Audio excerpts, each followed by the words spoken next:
And I see, if you don't know, I don't know about you, but I'm feeling 22 cents underpaid on the dollar. Sure enough. Actually, black women are more underpaid than that, but I don't know the numbers. I see Ruth Bader Ginsburg. She's my actual sister. And lots of build bridges, not walls. Yes! Couple quick housekeeping details. I am a mom, I'm sorry. Over there is our tent where we are selling buttons, t-shirts, and accepting donations. Your tax-free donation can also be sent to the via the Persad Center, who is our fiscal sponsor. But please buy a t-shirt, buy a button. We don't want to take it home. And we need to pay not just for this action, but our ongoing work. We help people in small places when nobody's there to pay the bills. We do social media work all the time, and we need to get some organizers moved around the city. So get a t-shirt, get a button, support our work. Make sure you use a handicapped bathroom. We welcome everybody. So, I would like to say a big hello for all of your sisters here. Let's say yes for all your sisters who showed up.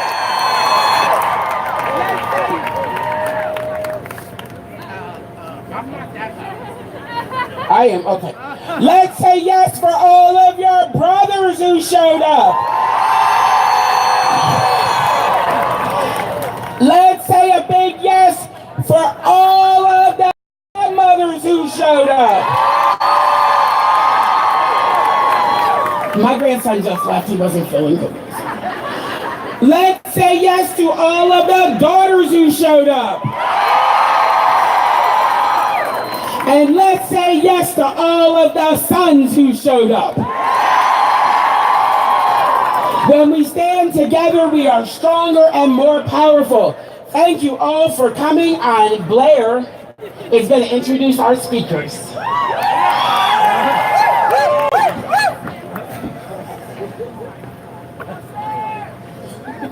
Good afternoon. My name is Blair Mickles, and I have the esteemed honor of introducing these wonderful, wonderful speakers today.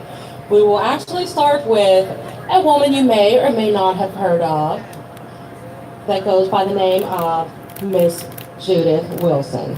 She is a native Pittsburgher and a graduate of Harlow University, the University of Pittsburgh, and the Pittsburgh Theological Seminary. Judith identifies as a queer womanist, theologian, and Black feminist. Her life's work has been to end the chronic poverty and abuse in the lives of Black women and girls, their families, and their communities. In addition to supporting the Women's March, Judith is also active with the Pittsburgh Racial Justice Summit and supports Sisters Strong, Black Lives Matter, and the National Black Mothers Bailout Campaign. Miss Judith Wilson, everybody. Grace and peace, sisters and brothers. At this time, I would like to acknowledge the Pennsylvania Interfaith Impact Network, better known as PEN. PEN is a network of congregations in Southwest Pennsylvania committed to drawing together people of faith to act powerfully on local and regional issues of justice and fairness. And we would like to thank PEN for their continued service here in this region and their support of the Women's March. Let us pray.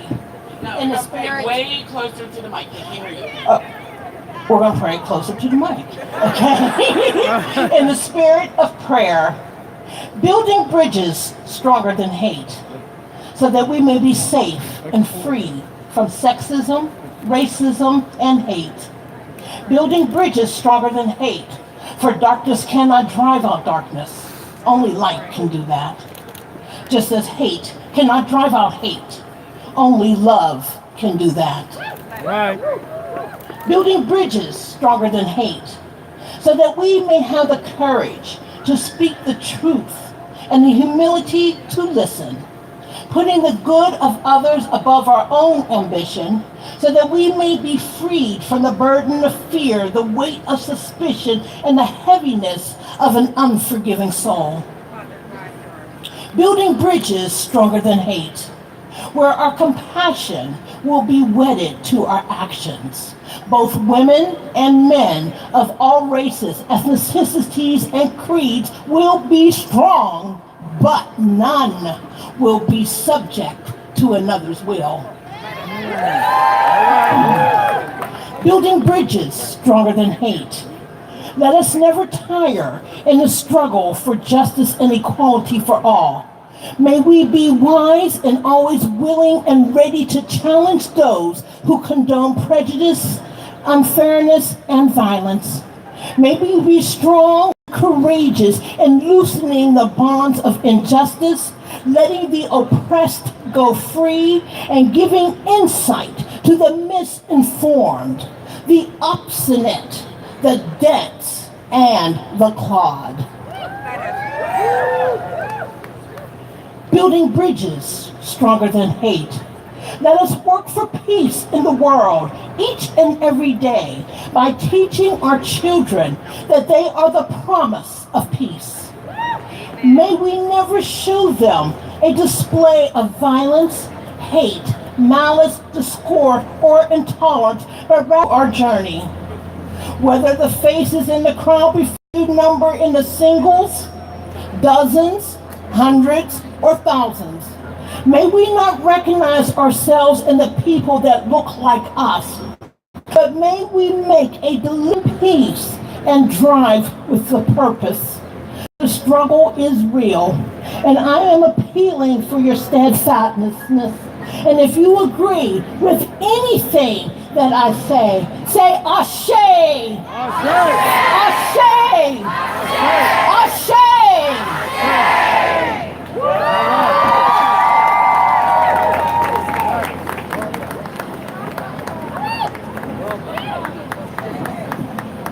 If that doesn't motivate you, I do not know what will. Our next speaker, I am proud to introduce, is Miss Diane Saylor Daniels.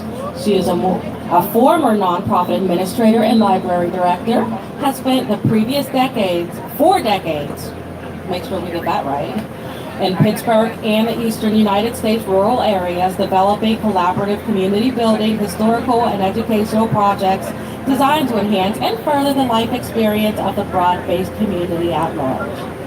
She supports Ceasefire PA, who she will be representing as a volunteer because she wants to comprehensively dismantle the legislative inaction that has led to the death of so many citizens. Ladies and gentlemen, Miss Diane Saylor Daniels.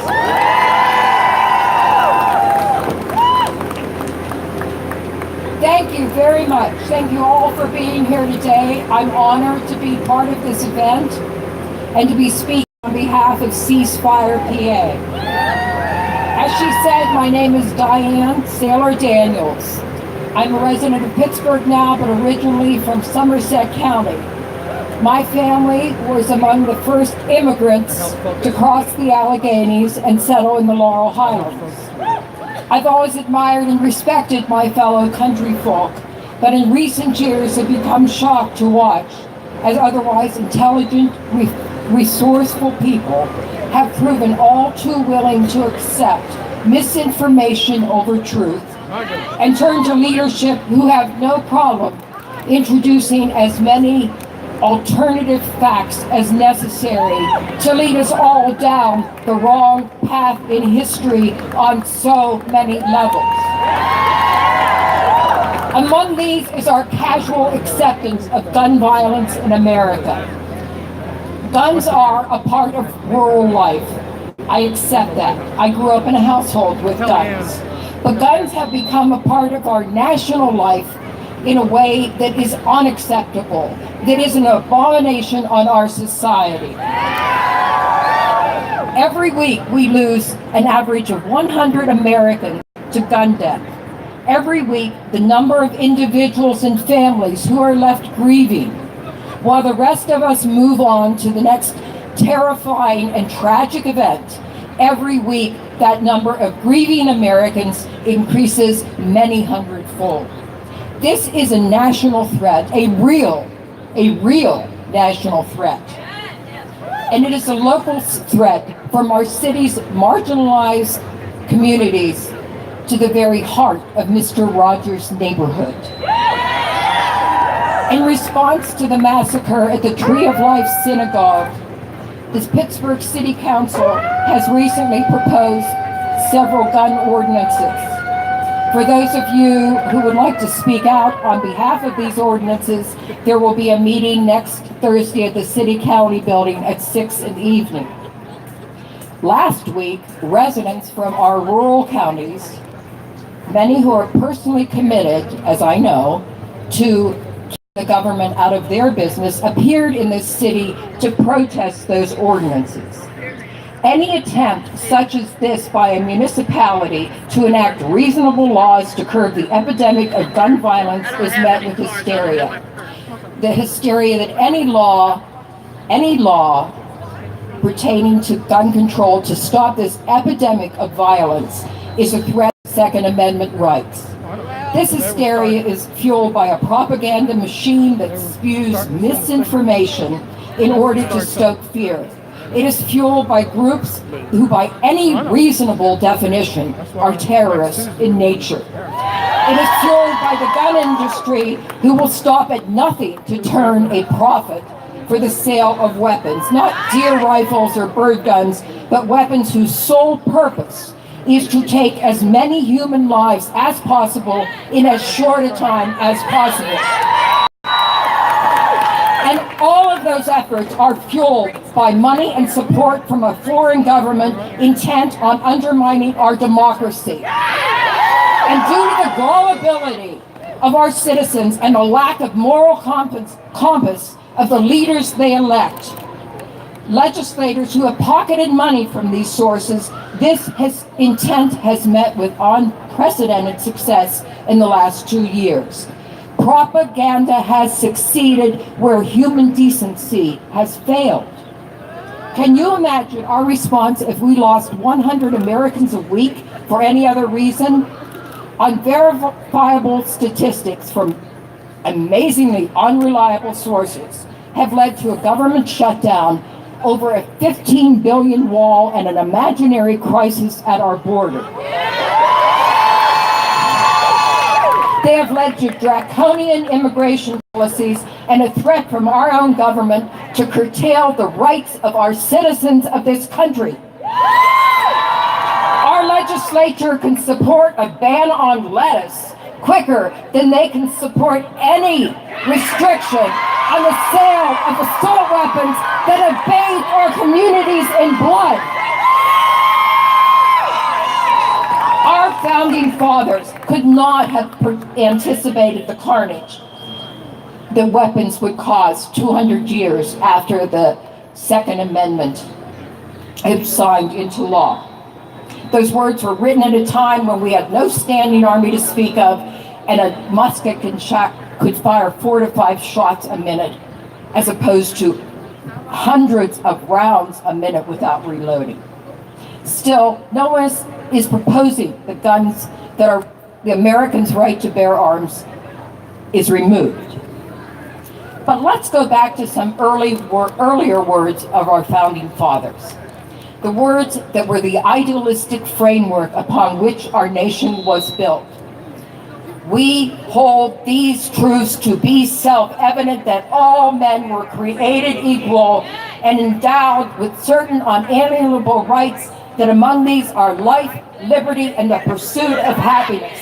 I and Ceasefire join with the Women's March, with all of you before me and across America who are standing up for a renewed battle to assure that these words, the foundation upon which the dream that was America was built, extend to all men without exception, and at long and at last to all women.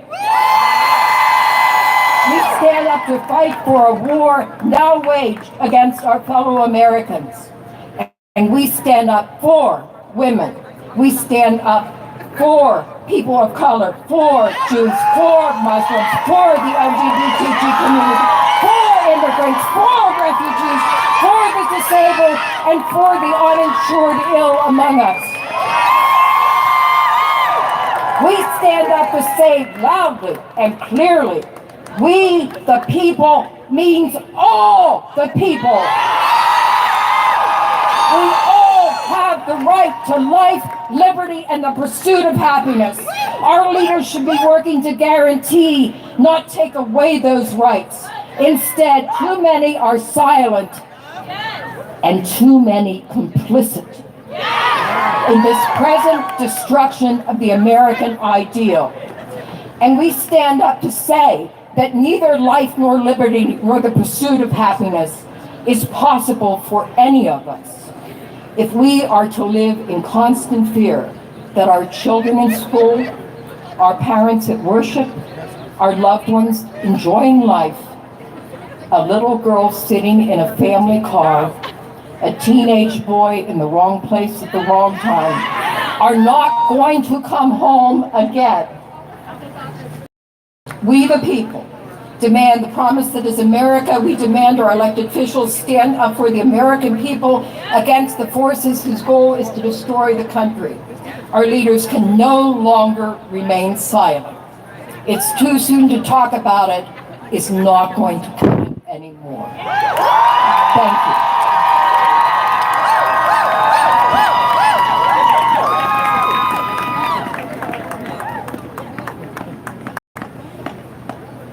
Coming up next is a member of our next generation, born on the 3rd of July, just in time to watch the fireworks on the 4th as a newborn. She is a freshman at Pittsburgh Kappa, where she... There you go. She is a freshman at Kappa, where she's there for theater. However, this beautiful young lady also has a passion for rapping and writing. She represents the future, and I would like to introduce to you Ms. Maishari He.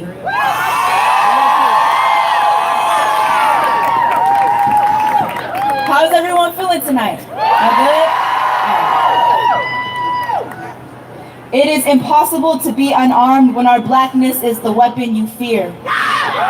When we put our hands up, we put our weapons on safety, but when our hands are down, it's as if we're pointing a gun at your heads. When we reach into anything, it's as if we're cocking the gun back. And when we grab what it is we're reaching for, it's like the weapon shoots, but it wasn't our weapon that shot. Our weapon was still on safety. It was your weapon that shot, and it was way more than your gunshot that shot us when that gun shot us. It wasn't the color of your skin that made you a racist cop. It was what you let your skin stand for. And I stand here with my hands at safety, but my skin was always safe. My skin was never loaded. I can gesture my hands in the form of a gun, but you won't see my blackness shooting out at you. What are you so afraid of? I breathe the same air you breathe until I'm not breathing anymore. Don't move. I didn't move. Oh, I get it. You're afraid of the truth the black youth brings. As my mouth speaks, you tell me to freeze. What are you gonna do? Kill me for speaking freely? Oh, so now my voice is a weapon to you. It doesn't matter how much I speak, it will just make you even more afraid of me, won't it? It's sad that I have to think about what it would be like if I were a black man. I probably would have already been dead. Put me in these cuffs and you're just repeating history. Cuffs are just upgraded versions of chains, sir. If only you can chain my skin, right? Instead of shooting me, if only you could shoot my color, right? Pathetic. Treat women with the same respect that you treat our men, and treat men with the same respect you treat our women if you want to be equal in this world. Thank you.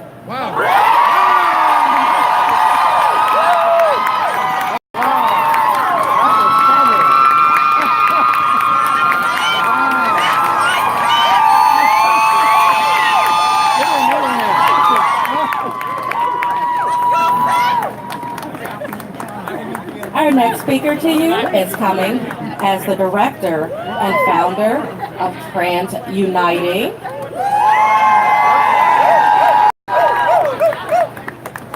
I would like to introduce to you Dina Stanley.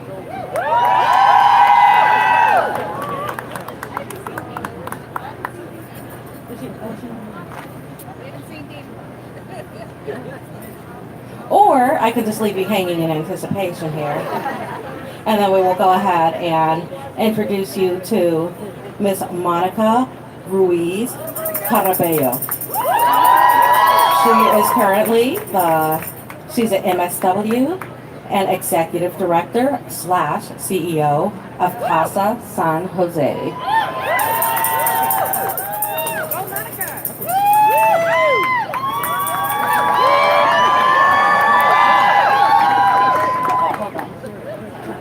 Hello, everyone.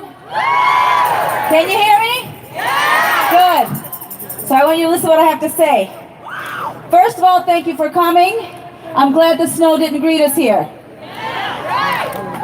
I'm here to talk to you today about a year. Because it's been a year since we all stood here and made some promises. And I came to ask you, what have you done? As we stood here last year with anger and motivation, we made a commitment to make a change and to fight together and to stand in solidarity with one another. Have you done that? Have you put yourself in uncomfortable situations to have uncomfortable conversations? Did you have a comfortable conversation with your racist uncle on Thanksgiving? Have you reached out to somebody who is different than you? Have you volunteered? Have you donated money? Have you called your elected officials and held them accountable for the decisions that they have made that affect our everyday lives? And more importantly, have you worked on an issue that isn't directly related to you? Because I'm here to tell you today that there's no such thing as a one-issue activist. We are all connected. Immigrants are still under attack. People of color are still under attack. Our LGBTQI brothers and sisters are still under attack. Anyone that isn't rich, white, powerful man is under attack. And until we realize that that's the strategy, and it is to divide us, we will not progress and we will not win.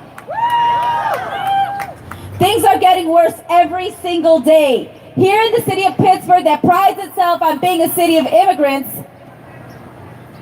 they're being detained on a daily basis. Detained and deported. These people are your neighbors. This is happening in your own backyard. Is this the way that we treated immigrants that came before us? We have to understand that this isn't just politics. This is racism. The separation of families didn't stop when babies were being put in cages at the border. Family separation is still happening today when Juan, Julio, and Antonia go to work and they're being detained and deported and don't have children at home and can't come home to the children that are waiting for them. That is not only the separation of families, that is the destruction of families.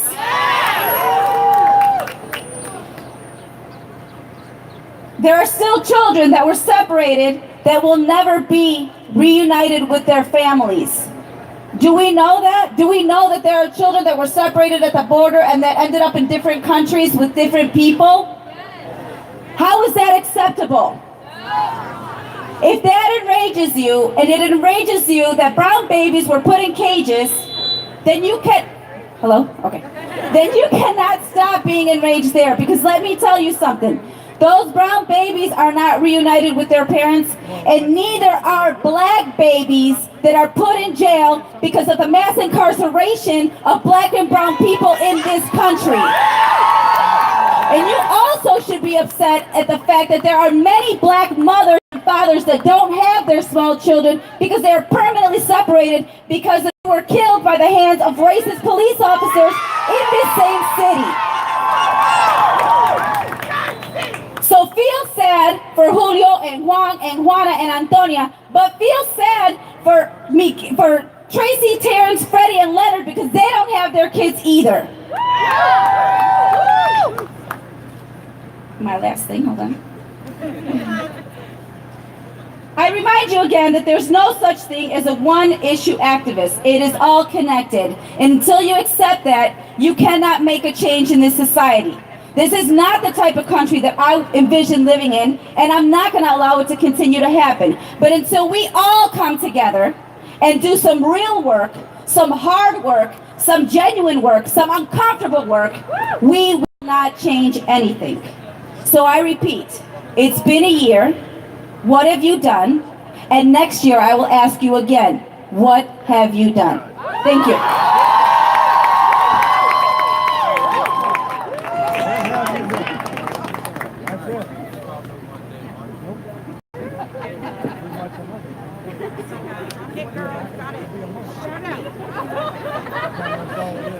And I'm sure we all enjoyed Miss Key, the high school student from Kappa. Because you enjoyed her so much, we have another high school student from another city high school. Rebecca Glickman, 17, a senior at Taylor Allardyce High School. Now, she spends most of her time volunteering with a friendship circle. We got a wolf, all right. Repair the world. Another one, great. And J-Serve, aside from her passion for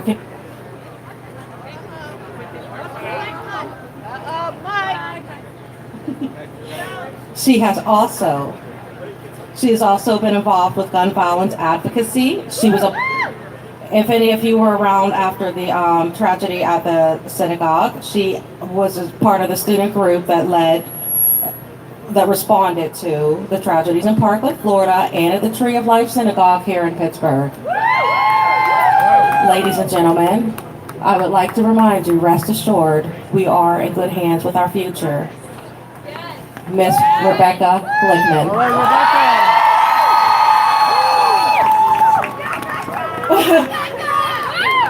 I am 17 years old. I am a Jew, a student, a teenage girl, and a living, breathing target. What happened in our city was unspeakable. The lives we mourn and the fear we carry is unjustifiable. But we can not only discuss what happens blocks from our own homes, we cannot neglect the continuous and horrendous violence that plagues schools, movie theaters, bars, offices, and city streets across the country. We cannot allow one more massacre like this to happen, one more black man to be senselessly murdered in his streets, one more child slaughtered in school, one more life lost to a hate crime.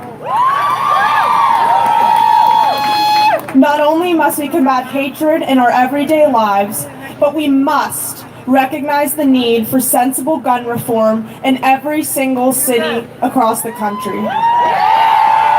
We must fight for times when we don't hesitate attending a concert, fear school hallways, or preaching our religion. We must fight for times when the women's reproductive system is no longer feared more than military-style assault rifles. We must fight for times when our black and brown neighbors feel safe in their streets. I am 17 years old. I am scared more than anything. I have nightmares in my sleep, and I have nightmares when I'm awake. I leave the classroom when I hear a locker slam in the halls. I go to the bathroom more than once during a movie. I plot out the quickest exit whenever I enter a room. I'm 17 years old, and my life is no longer in my hands, and I feel helpless. So please, spread the love and spread the word. Join the resistance. Resist for Antoine Rose. Resist for Melvin Wax, Joyce Feinberg, Richard Gottfried, Rose Mallinger, Jerry Rabinowitz, Cecil Rosenthal, David Rosenthal, Bernice Simon, Sylvan Simon, Daniel Stein, and Irving Younger. Resist for Jonathan. Resist for all of the men and women murdered daily whose stories don't make it to mainstream media. Resist because we are stronger than hate, stronger than violence, stronger together. Thank you.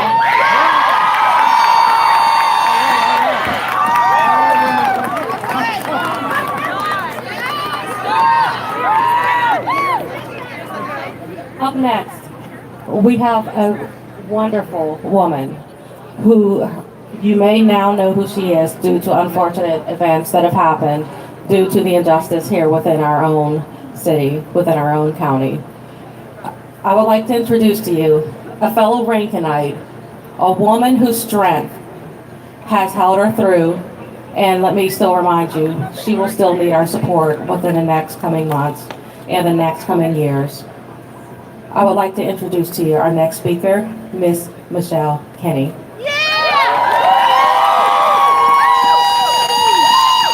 Hi, everybody. This is unfamiliar to me, so I'm going to keep it quick. First, I want to thank all of the supporters of the march and the people that invited me to speak. It's a little difficult, though. We love you, though. So, I just want to make this clear. I'm here for two reasons, and I'm going to give them to you, and I'm going to give them to you really quick. My first reason is I spent over a decade at a job that I loved. I was good at it. I never was disciplined, but in all honesty, it was the most hostile, miserable work environment I ever worked in. I was definitely underpaid and unappreciated. I went to work every day miserable. And I just don't think that a woman, a mother, should have to choose between her mental health and putting a roof over her kids' head. And in making that decision, I now spend my nights standing in my doorway praying that my son is coming home. The other thing I wanted to share with y'all is everybody keeps telling me how strong I am and how courageous I am and all these other good compliments that I truly appreciate. And I hope that I pass them on to my daughter. But the truth of the matter is, none of that came from me. It actually came from my mother. I watched my mom go to work in U.S. Steel when being a female wasn't popular. When they laid off at the mill, I watched my mom, who is classy as she can be, stand in the free cheese and butter line to support her kids. I watched my mom bounce back 1,000 times. And in her bouncing back, she taught me to bounce back. And I've done everything I could to pass that on to my children. If you don't remember anything else that I said today, just remember this. If we want the people standing next to us and the generation behind us to be better, then we gotta do better.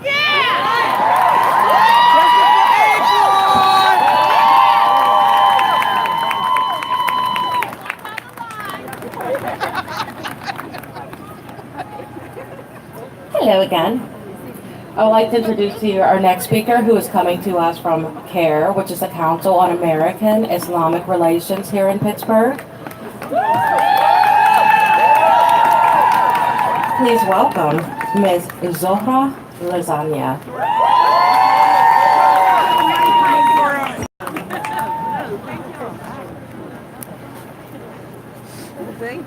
Hello, dear friends.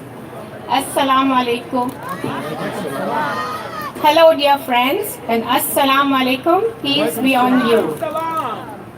I am representing Council on American Islamic Relations, the Pittsburgh chapter, which is a civil rights organization, and we have been here since 2008.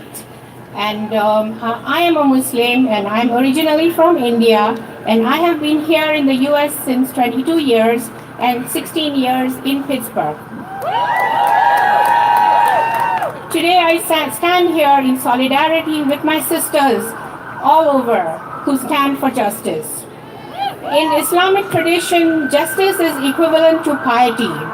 Prophet Muhammad, peace be upon him, said, "People, beware of injustice, for injustice shall be darkness on the day of judgment." The Quran says, "O you who have believed, be persistently standing firm in justice, witnesses for Allah, even if it be against yourselves."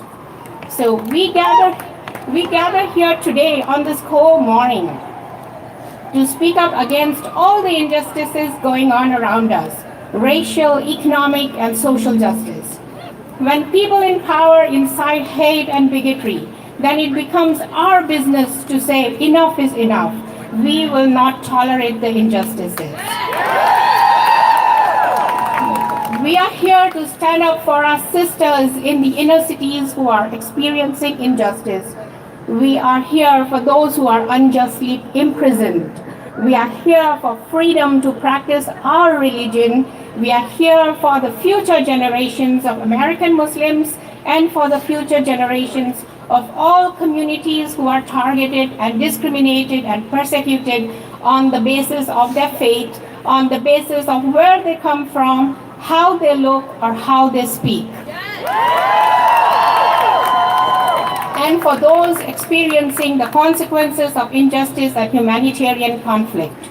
We are here for the refugees seeking shelter at our borders and for the hundreds and thousands of orphans of war, for the oppressed around the world. And we are here asking for more representation in political office. We are against Islamophobia, the Muslim ban, anti-Muslim bigotry, and we are against anti-Semitism. We are against injustices meted out to our African brothers and sisters and their children. We are against police brutality. We are against gun violence. We are against bullying of children and sexual violence and exploitation. And against state violence and oppression, and against genocide and rape as a weapon of war. And we are against US-led wars that create more conflict around the world, creating hostility, targeting innocent people, and for creating a refugee crisis, and for creating an internal economic instability. Today we stand here with our sisters from all walks of life marching for peace and justice.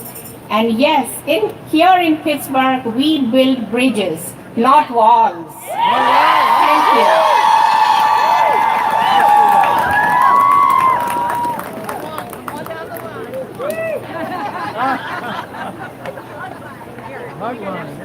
Up next, I would like to introduce to you a wonderful woman who comes to us as a local spiritual leader, a performer, and of course, an activist.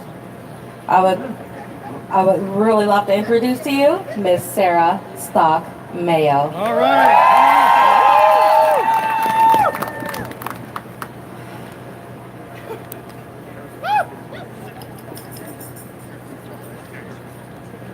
Kol haolam kulo gesher tzar meod, gesher tzar meod.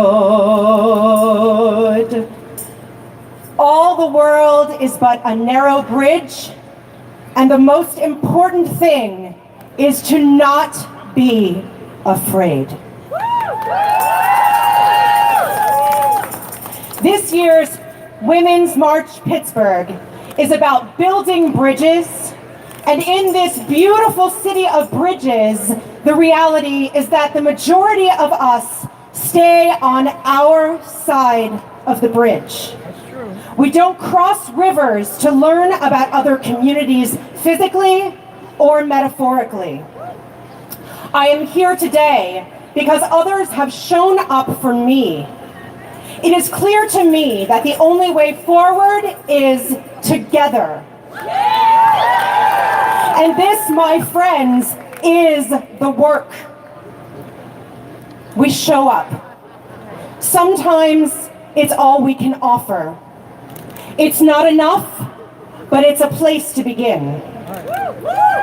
I'm here to start an important dialogue about how we must learn to weave our collective stories together in order to do what is required at this crucial moment in history. Because we either stand together or we break off into factions and lose our collective power. I can't pretend to know what it's like to live in another's shoes, or speak of anyone else's lived experiences but my own. What I can do is speak my truth, use my voice, support the work of others, and show up when I am most needed and not back down. I am here as a Jewish woman who cares deeply about my own community made more recently vulnerable. I am also here despite cries of anti-Semitism directed at the national leadership, because I truly believe that the moment itself, this movement itself, is more important. We cannot lose the momentum that has already begun. And I'm going to use a word that's not often used in liberal spaces as well. I am here as a liberal Zionist who wants to feel welcome to share my love for my homeland in progressive spaces where we work together to have difficult conversations, and they are necessary. I am here because my voice needs to be a part of the movement, and if I walk away, I will be silenced by people who need to hear it most. And we must allow people to show up with their whole identity. I am here both to start important conversations within my own community and with other communities. I am here in the hopes that the diversity represented here on this incredible panel of speakers, these incredible women who have come out to speak today, and all of the neighbors surrounding you now, I am here in the hopes that this diversity can open doors. I am here to represent Pittsburgh, my city, the place where my family has lived for 4 generations. I am also here as a white woman to oppose white supremacy. I am here because the very systems of anti-Semitism, white supremacy, and sexism are born of the same power structures. To my Jewish sisters, you are right. Anti-Semitism cannot be ignored. As a leader in the Jewish community, I will continue to reinforce this message. When I see anti-Semitism, I will call it out every time. To my sisters of color who may not agree with all the tactics of this movement, help us be better. We are here to create new worlds, and it's a messy process. It is so much easier to tear things down than it is to build them up. But it is only through building that we have something to leave behind for the next generation. And when you look at those beautiful teenagers who spoke today, we know that we're in good hands. And standing on the outside, tearing down others, is not going to move mountains or build bridges. If we are to truly lead from a feminist perspective, and I mean that as an intersectional feminism, one that supports and uplifts all women, we must recognize that we are standing shoulder to shoulder. We are the movement. We are the leaders. All of us. The whole purpose of this movement is that women have the right, the power to use our own voices and our own agency. If a top-down structure of leadership is dictated by the patriarchy, why are we holding ourselves to those standards? If we want to dismantle the structures of patriarchy or racism, anti-Semitism, transphobia, xenophobia, you name it, if we want to dismantle it, we must rewrite the rules. Change is hard, and almost always comes from within a movement. I am here because I want change. If we are going to accomplish something today, let's show the world that Pittsburgh is uniquely positioned to move the needle. Let us work towards healing our broken but beautiful city. There can be no doubt we live in a very divided city and region. The same outpouring of love and support that has been showered upon my community since October 27th has not been shown to communities of color in Pittsburgh or elsewhere. This must change. While I am a grateful recipient of this support, and I mean grateful, I would be remiss if I did not use my platform to stand up for other communities as equally deserving of our support and our activism. We must show up. As a member of Bend the Arc Pittsburgh, we worked together with the Pittsburgh Women's March leadership and other organizations to effectively lead a march of love and unity when our community was attacked. And a member of CARE who represents here today knows that they were part of that for us. When our Muslim community worked tirelessly to raise funds for us, when churches held vigils for us, when Black communities targeted by daily gun violence held out their arms to us, I was moved beyond words. We must stand up for our neighbors because that is what they are.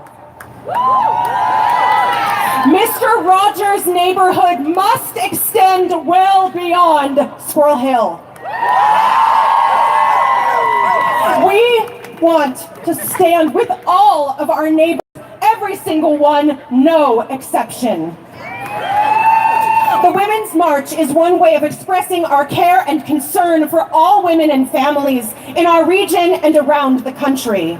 Showing up for all women, women who have 3 jobs, women who are single mothers, women like Antoine Rose's mother who you just heard from speaking for herself, using her power and her voice because they can't silence her voice. Women who have been abused, women of color, Jewish women, trans women, Native women, Muslim women, all women.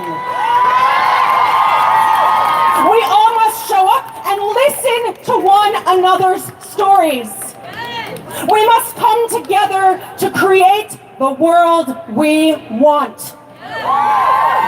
This cannot just be lip service. If we want to build bridges, we must be the builders. We must be in it for the long haul, even when it's messy and imperfect, especially when it's messy and imperfect. If it were easy, everyone would do it. In the words of the great Martin Luther King, the arc of the moral universe is long, but it bends towards justice. It will not yield on its own. We must grab it, dance with it, and collectively bend it ourselves.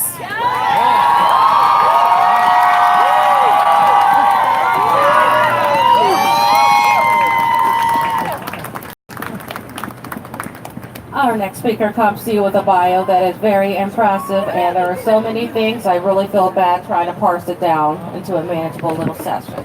But I'll just go ahead and give you a little bit of background information on Dr. Ramey. She is the founding director of the Women's Institute at Chatham University. She is also the founding chair of Pittsburgh's Gender Equity Commission. She is a historian. She is an author. She's got a very expansive background and knowledge. So I am very, very excited to introduce to you Dr. Jessie B. Ramey. Hello, Pittsburgh. Good afternoon. I am Jessie Ramey. I direct the Women's Institute at Chatham. and I'm the chair of the city's Gender Equity Commission. I'm a sixth-generation Pittsburgher and the proud mother of 2 Pittsburgh public school students. We're here today to build some bridges. We're here today because this city must be stronger than hate. We are here today because for far too many people, Pittsburgh has not been a safe place, an equitable place, a freedom place. The work of this Women's March must be intersectional. Women are at the center of all of our justice battles because they are disproportionately impacted by inequality. But we must put the most marginalized women at the center of everything we do. We must put the most vulnerable women in the middle, the people who've been harmed the most throughout our history, women of color, trans women with disabilities, immigrant women, and families living in poverty. If we are truly going to be stronger than hate, then we must dismantle white supremacy.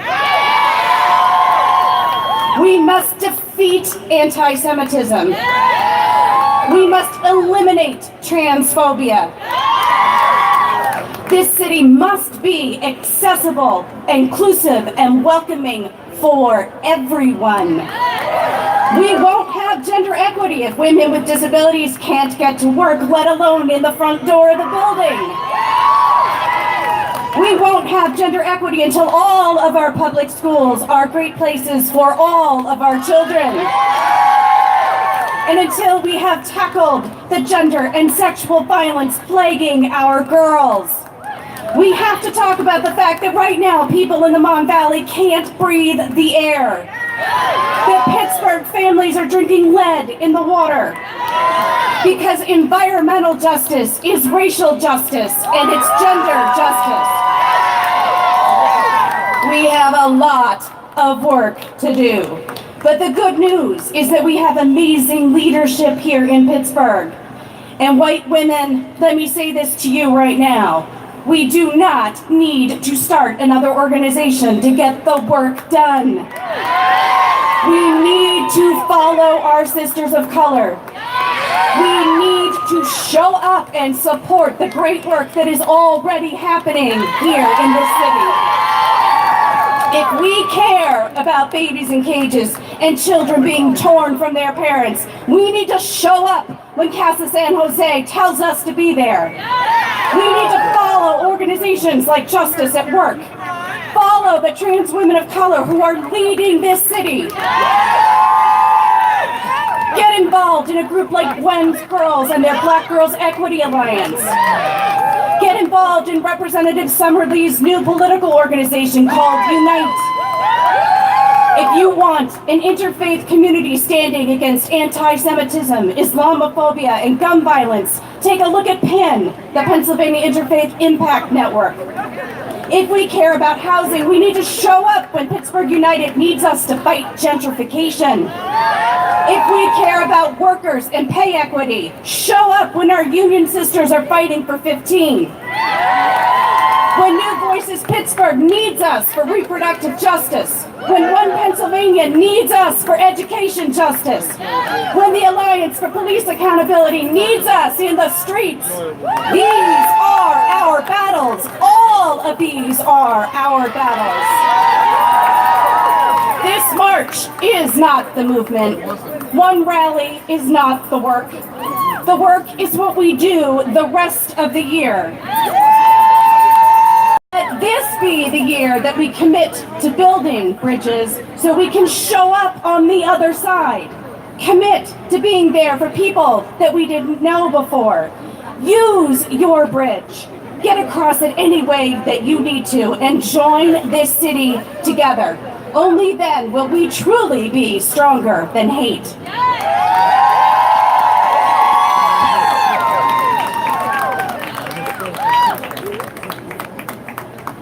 Let that sink in. Very wise words from a very wise woman. Our next speaker that will be gracing the stage here is the Honorable Mayor Nicole Nesby. She is a dedicated public service with over 20 years of experience in legislative government. She actually won a historic election in the city of Duquesne, Pennsylvania.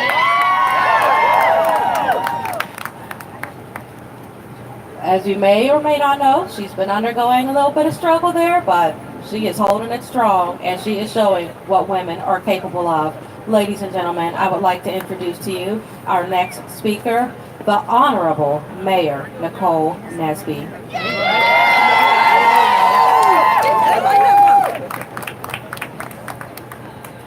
Good afternoon. I want to thank you all for inviting me to come down today to share in this historical moment. I am a prime example of what matters. Elections matter. I am the first woman and first African American to ever be elected mayor in the city of Duquesne's 127-year history. I'm excited to come down here and speak to you all, and I had a whole list of what I actually wanted to say to you. But just before I came down, I had a phone call from one of the members of my council who said, please do not embarrass the city.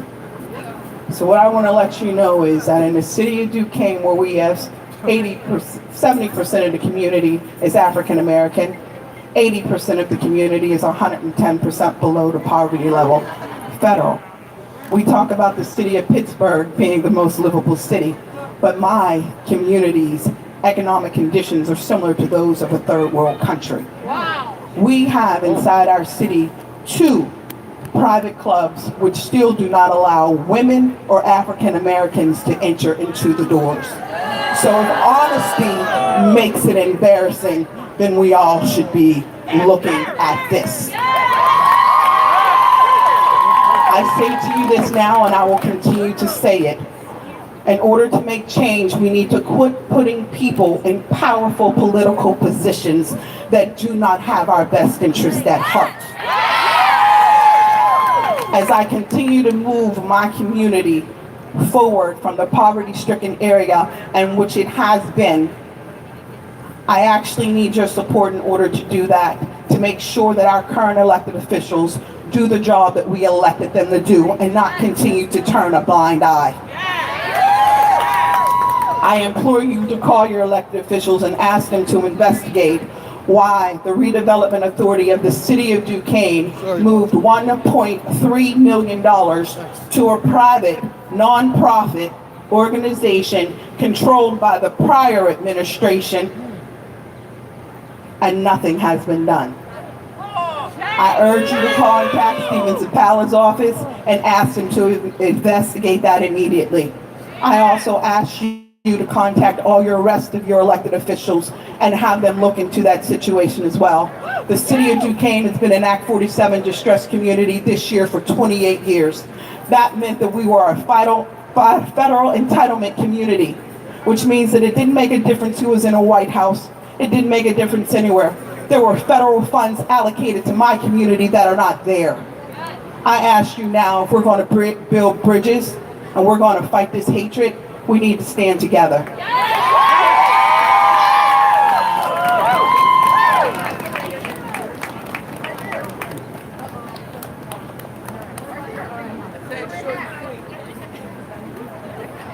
Sad day in America. Sad day, a short driving distance or 1 or 2 bus ride from here. Our next speaker really doesn't need much of an introduction. I'm sure many of you have heard about her and the inroads she is making within our state legislature. With no further ado, the wonderful, the amazing Miss Summer Lee.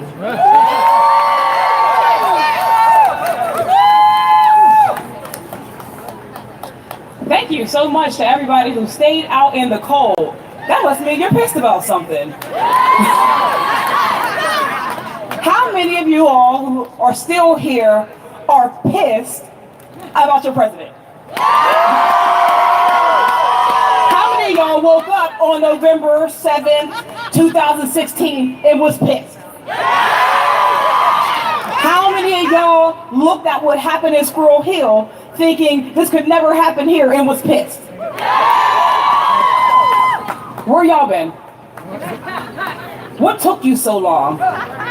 Because let me tell you, the injustice and the discrimination, the inequality, the brutality, all of that has existed throughout the history of this country. Why are we just now pissed? Why are we just now marching? Why are we just now coming together and saying that it's time that we fight back? What took us so long?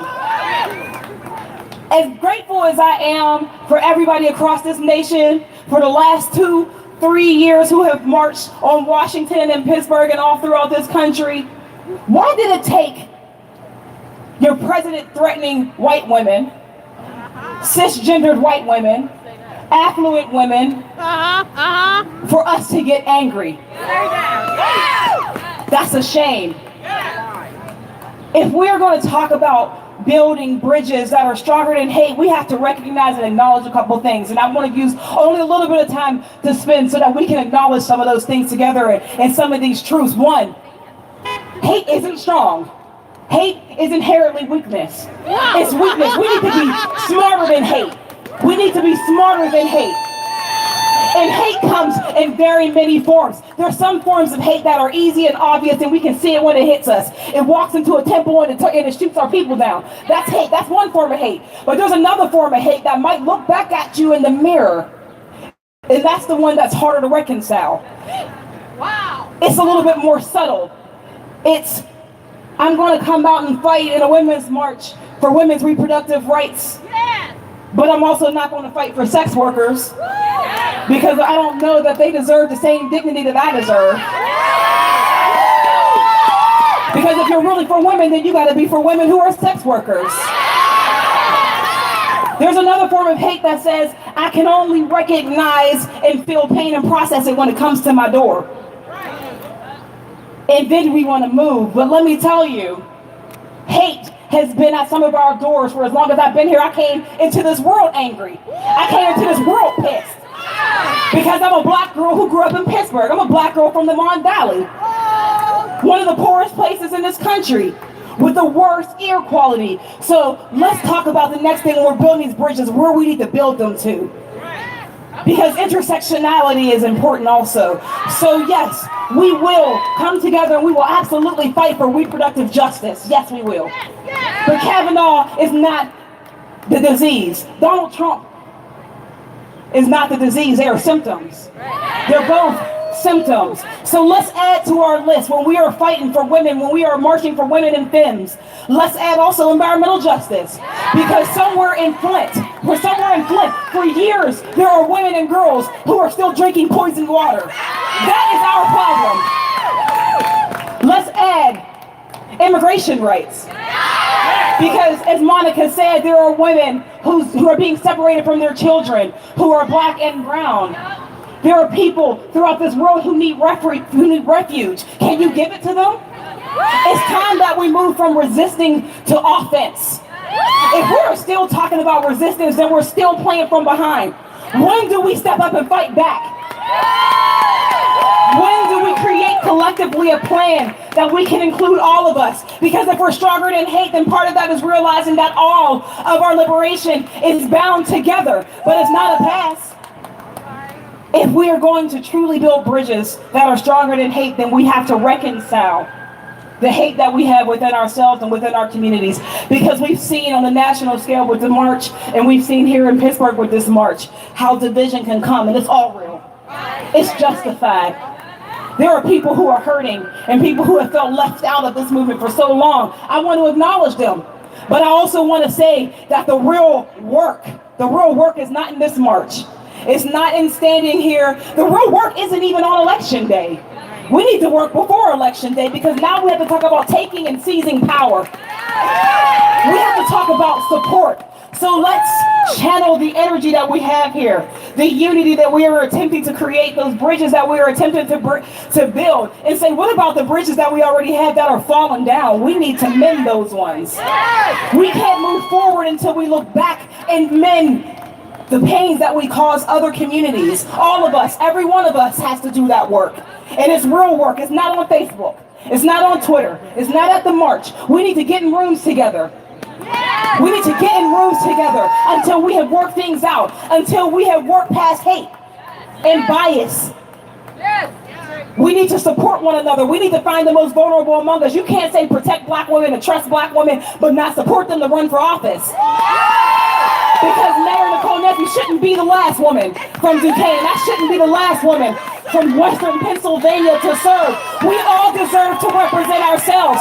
So now it's time that we support each other. We need to take power. If you are pissed, if you are ready to move from resistance onto taking power, let's do that together. Let's march out of here and let's form our own coalitions. Let's run our own candidates. Let's support our own candidates. Let's run and fund our own candidacies. Let's build our own communities. Let's tell gentrification and the gentrifiers that we will build up our own communities, that we are our developers, that we know what's best for our communities. But when we tell you that we are hurting and we need you, please listen. Listen to us. Seek first to understand, not to be heard. And then let's move forward together. Thank you.